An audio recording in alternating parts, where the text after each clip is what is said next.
네, 오늘 가온칩스. 저희가 바로 지난 시간에 유튜브 영상을 통해서 삼성 DSP 관련해서 디자인하우스 계통의 가온칩스 한국에서는 상당히 좀 주목해 볼 필요가 있기 때문에 지금 일단 무조건 담아야 된다라고 제가 강조를 드렸던 종목이고요. 그리고 2월 6일에 텔레그램 채널 통해서도 가온칩스를 잡아드렸던 그런 종목입니다. 자, 오늘 30% 상한가를 좀 달성하면서 마무리가 된 포인트 나와 주었고요. 지금도 충분히 강한 상승세에 힘입어서 수익권 무난히 나와주고 계실 겁니다. 자, 잡으신 분들 모두 좀 축하드린다라는 말씀 좀 드리면서 오늘 영상 이어가 볼 수 있도록 하겠습니다. 자, 일단은 가온칩스를 이렇게 잡을 수 있었던 배경 관련해서는 바로 직전 영상에 제가 말씀을 드렸던 부분이기 때문에 해당 영상을 좀 참고해 주시면 될 것 같고요. 아니라고 한다면 가온칩스 관련해서 좀 상세한 내용이라든가 이런 거는 텔레그램 채널 통해서 저희가 반복적으로 좀 잡아드리고 있기 때문에 영상 설명란 혹은 하단의 댓글, 고정 댓글 링크를 통해서 들어오시면 바로 무료로 모두 참여하실 수 있다는 점 기억해 주시기 바라면서 오늘 영상 출발해 보도록 하겠습니다. 자, 오늘도 마찬가지로 일단은 반도체 종목 볼 수 있도록 할 겁니다. 그 중에서 어떤 종목이냐? 한미반도체 오늘 볼 수 있도록 할 겁니다. 자, 저희가 한미반도체 관련해서 사실 제가 상당히 좀 예전부터 좀 강조를 많이 드렸던 종목입니다. 반도체 관련해서 지난해 내내 앞선 올려드린 영상들 보시면 아시겠지만 앞서서 반도체 종목들이 상당히 좀 강세가 많이 올라오던 2023년 상하반기 구간에 제가 HBM 관련해서 본다라고 한다면 결국에 한미반도체 이 종목 말고는 지금 대장주격의 흐름을 가져갈 만한 부분이 HBM 즉 이런 엔비디아와 연관지어서 볼 수 있는 종목은 없다라고 말씀을 드렸습니다. 자, 그러면 왜 한미반도체를 좀 집중해서 봐야 되는지 일단 간략하게 스케치만 제가 드릴 수 있도록 하겠습니다. 뭐 자세한 거는 제가 영상을 통해서 너무 많이 올려드렸던 부분이기 때문에 앞서서 제 채널에 한미반도체 검색만 하셔도 상당히 좀 내용들이 많이 나올 겁니다. 자, 그러면 한미반도체를 왜 지금 주목을 해야 하는가? 제가 자세한 내용은 뭐 텔레그램이라던가 추후에 유튜브를 통해서 좀 잡아드리겠지만 한미반도체 왜 지금 주목을 해야 되는가에 대해서 말씀을 좀 드릴 수 있도록 하겠습니다. 일단은 한미반도체가 떠올랐던 가장 큰 배경 중에 하나는 결국에 TC 본더 시장이라고 봐야 됩니다. TC 본더 시장 확대, 그리고 이와 더불어서 지금 이제 HBM으로 봐야 되겠죠. 자, 그럼 이게 왜 중요한가라고 한다면 HBM을 만드는 과정에 있어서 그 가운데 중간 공정 열압착 과정에 들어가는 부분이 TC 본더 과정이라고 봐야 되는데 그 TC 본더에 있어서 세계적인 시장 점유율 1위를 차지하고 있는 기업이 바로 한미반도체라는 겁니다. 물론 예전에는 TC 본더가 가격도 있거니와 크게 주목을 받지 못했던 게 사실입니다. 사실 그거는 뭐 AI 관련 반도체 칩, HBM 전반적인 흐름에 있어서 주목을 못 받았다라고 보는 게 사실은 맞겠죠. 그러다 보니까 뭐 2017년에서 18년 그 당시에 삼성전자가 HBM 사업부를 일부 후퇴시켰던 부분, 그게 지금은 삼성이 오히려 발목을 잡고 있는 부분이죠. 그때도 오히려 SK하이닉스는 계속해서 HBM에 대한 시장성을 좀 넓혀갔던 부분이고, 그리고 TC 본더 역시도 한미반도체와 좀 공동개발 이력을 통해서 상당한 시장 점유율을 차지하고 있는 게 지금 TC 본더 측면의 한미반도체라고 볼 수 있는 부분이기 때문에 AI 반도체를 떠올린다라고 했을 때 그 사익 공정주로 볼 수 있는 한미반도체의 좀 독보적인 시장 점유율 같은 경우에는 상당히 좀 메리트가 있을 수밖에 없다라고 우리가 생각을 해야 된다라는 겁니다. 자, 그러면 TC 본더에 있어서 한미반도체가 좀 강점을 두고 있는 건 알겠어. 그럼 이게 도대체 엔비디아와 무슨 연관이 있는데? 라고 생각하실 수 있겠죠. 조금 역산을 해볼 필요가 있습니다. 기본적으로 엔비디아가 지금 왜 떠오르고 있는가라고 한다면 GPU라는 프로그램이 들어가게 되죠. GPU, 이게 뭐냐면 아무래도 뭐 컴퓨터 보조장치라고 보시면 되는데 왜 지금 떠오르냐라고 한다면, 자, AI 연산 확대에 따라 원활한 데이터 전송과 저장 등을 위해서 고성능 부품이 필요한데 그게 바로 GPU라는 겁니다. 네, 이렇게 정리를 하시면 되는 겁니다. 자, 그러면 엔비디아가 이 고성능 GPU를 사실상 독점을 하고 있죠. 그러다 보니까 실적이 상당히 좀 강세를 이루고 있고 명실상부 세계 1위의 반도체 강세 포인트를 이 엔비디아가 주고 있다라고 볼 수가 있습니다. 자, 그러면 이 GPU를 만드는데 필요한 건 뭐냐? 고성능 GPU를 만들기 위해서 거기 GPU 안에도 또 들어가는 부품들과 그 작업들이 있을 거잖아요. 그 작업들을 하는데 필요한 것이 바로 고성능 HBM이다. 이 있어야 고성능 GPU가 나온다라는 겁니다. 자, 그러면 이 고성능 HBM과 관련해서 우리나라의 독보적인 기업이 있죠. 삼성도 발을 뺐었지만 SK 하이닉스의 독보적인 HBM 기술력 확보라는 부분이 있죠. 세계 1위라고 봐야 됩니다.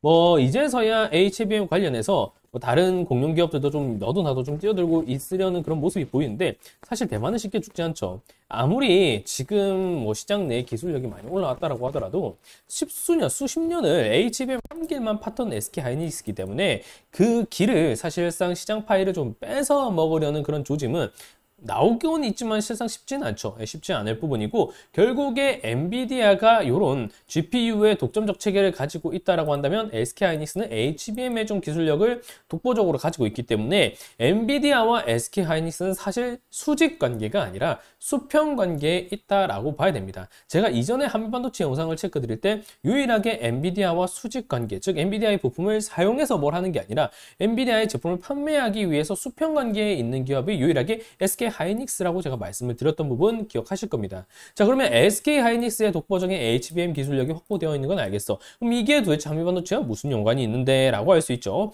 HBM 공정 과정에서 TC 본더에 공정이 들어간다 했죠. 역할이 대두된다라는 겁니다. 자, 그러면 이 TC 본더에 있어서 한미반도체가 절대적인 시장 점유율 1위를 기록하고 있다고 말씀을 드렸습니다. 그러다 보니까 HBM에 대한 수요도 늘어나고 있는 시점에서 TC 본더에 대한 시장력 역시도 확장이 되고 있는 측면이죠. 그러면 SK 하이닉스 HBM 공정 과정에서 TC 본더의 역할이 대두되는데 뭐 한미반도체만 TC 본더를 하는 건 아니지 않느냐라고 질문하실 수 있겠죠. 여기서 포인트가 나오는 겁니다.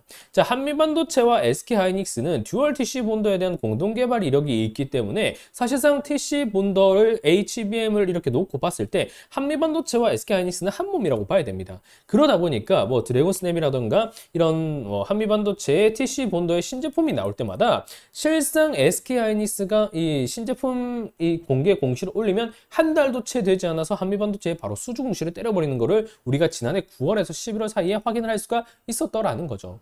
즉, 이 엔비디아가 이 GPU를 생산을 하고 있는데 지금 AI 시장이 확장되다 보니까 더 많은 AI 연산이 필요하고 원활한 데이터 전송과 저장이 필요한데 그러려면 고성능 GPU가 필요시되고 고성능 GPU를 만들기 위해서는 이 HBM이 들어간다는 겁니다. 이 HBM이 있어야 고성능 GPU가 나온다는 거죠. 그러다 보니까 SK하이닉스와 엔비디아 간의 이런 수평적 관계가 유지되는 모습이고요. SK하이닉스가 이번에 HBM3E에 대해서 엔비디아의 콜테스트가 진행 중이기 때문에 만약 이게 순조롭게 마무리가 돼서 올해 상용화까지 이루어진다라고 한다면 HBM에 대한 수급 포인트는 GPU의 생산성과 함께 따라올 수밖에 없고 그만큼 TC 본더의 시장 역시도 좀 확장 국면에 있기 때문에 한미반도체의 낙수 효과까지 상당히 크게 기대를 할 수가 있더라라는 겁니다. 그러다 보니까 AI 반도체 시장에 있어서 한미반도체가 국내 증시에 있어서는 탄력적 측면에서 대장 흐름을 가져갈 수 있다라고 제가 간략하게 저번에 말씀을 드렸던 거죠. 이 흐름과 관련해서 상세하게 좀 풀어서 좀 이 내용을 듣고 싶다라고 하신다면 텔레그램 통해서 좀 말씀을 드릴 수도 있는 부분이고요. 앞선 영상을 통해서도 제가 HBM 관련해서 한미반도체 너무 많이 체크를 드렸기 때문에 앞선 영상을 좀 돌려보셔도 좋습니다. 자, 다시 돌아와서 HBM 공정 과정에서 TC본더의 역할이 대두되기 때문에 한미반도체의 강세 포인트를 우리가 눈여겨볼 수 있다라고 말씀을 드렸습니다. 자, 그러면 결국에 한미반도체도 골자는 반도체라는 겁니다. 최근에 반도체 업종이 강세가 나오면서 한미반도체가 이렇게 상한가도 가고 이런 이력도 분명히 있지만 가장 중요한 거는 지금 반도체 D램 가격과 비롯해서 뭐 삼성과 하이닉스의 이런 감산 조치를 필두로 해서 반도체 업황 사이클이 자, 2020년부터 22년 요렇게 빠졌다라고 하면 지금 요렇게 돌아오는 자리라는 겁니다. 자, 그러면 여기서 모멘텀을 더 탄력적으로 이렇게 끌어줄 수 있을 만한 재료들이 좀 필요한데 요게 뭐가 있느냐라고 한다면 자, 2024년 2월 정부의 시스템 반도체 육성 전략 주목해야 되고요. 그리고 3월 또 하나 있죠. 3월에 있을 바이든의 수십억 달러 규모 뭐 반도체 보조금 발표 주목해야 됩니다. 자, 그리고 요 측면만 본다라고 하더라도 2, 3월 1분기 포인트에 있어서 상당히 좀 반도체 업종에 대한 테마적 흐름 역시도 좀 강하게 기대를 해볼 수 있을 부분이라는 거 이제 눈치를 채셨을 겁니다. 자, 그러면 이런 생각을 또 하실 수도 있어요. 엔비디아의 GPU를 노린 파이 나눠먹기를 노린 그런 공동 개발을 할 수 있는 다른 연합이 또 치고 올 수도 있는 거 아니냐 이런 생각을 할 수 있습니다. 그 측면에서 나왔던 게 사실상 AMD의 APU라고 봐야 되죠. AMD. 최근에 AMD 상당히 좀 강세를 보였던 부분이 있죠. 네, AMD의 APU라고 봐야 되는데 상당히 시장에서는 이 APU를 채택하는 기업들이 나오기 시작하면서 AMD의 APU가 엔비디아의 GPU 독점력을 와해시킬 수 있을 것이다 라는 기대감이 사실 있었던 것도 역시 사실입니다. 하지만 지난 4분기 실적 컨퍼런스 콜에서 가이던스를 추산하는 과정에 있어서 실상 이 GPU에 가려지다 보니까 APU의 지속적인 성장성에 대해서는 다소 모호하게 발표되는 부분이 있었죠. 즉 이게 뭘 얘기하냐면 간접적으로 본다라고 한다면 AMD의 APU 기술력 물론 좋아 시장 와해를 할 수 있을 만한 GPU 독점을 와해시킬 수 있을 만한 포인트가 될 수도 있다라는 가능성은 분명 열려 있어. 하지만 대만은 쉽게 죽지 않는다. 하지만 엔비디아의 이 GPU를 뛰어넘을 수준 정도는 아니다. 결국에 AI 반도체 확산이 되기 위해서는 AI의 성능이 확산이 되고 상용화가 되기 위해서는 고성능 GPU의 검증성이 필요한데 그게 아직은 엔비디아의 GPU를 좀 따라올 만한 부분은 없더라라는 거죠. 그러다 보니까 이런 엔비디아의 확장성은 지속될 수밖에 없고 TC본더, HBM의 콜테스트 이런 부분이 우리나라 반도체 시장에 있어서도 상당히 좀 긍정적으로 형성이 되고 있다는 거죠. 이번에 다음 주 정도면 엔비디아의 실적이 또 발표가 됩니다. 만약에 4분기 엔비디아 컨퍼런스 콜에 있어서 상당히 좀 우려가 됐던 거, 3분기 컨퍼런스 콜이죠. 우려가 됐던 게 차후에 중국 시장, 이 대중 반도체 수출 통제에 따라서 중국 시장을 어떻게 공략할 것인가 라고 했을 때 엔비디아가 얘기했던 것이 중국이 아니라고 하더라도 우리는 팔 데가 많다. 이미 수주가 충분히 확보되어 있다라는 거였는데 이게 만약 다음 주 실제로 이어진다라고 한다면 2월과 3월에 예정되어 있는 이런 반도체 업종 포인트 그리고 반도체를 축으로 다시 한번 지금 국내 시장에 외인들이 리턴하고 있죠. 이 흐름에 맞춰서 저PBR 개선 정책과 관련해서 어쨌든 코스피 중심으로 시장이 흘러갈 부분이기 때문에 2차 전지는 코스닥, 코스피는 반도체 이런 좀 공식이 최근에 형성되고 있다는 점을 감안하면 아직도 한미 반도체를 체크드리고 있지만 한미 반도체뿐만이 아니라 상당한 반도체 업종의 전반적인 강세를 추가적으로 좀 고려해 볼 수 있을 만한 포인트가 된다라고 볼 수가 있는 거죠. 반도체 업종 지수 위치 자체도 한번 좀 체크를 해볼 필요가 있습니다.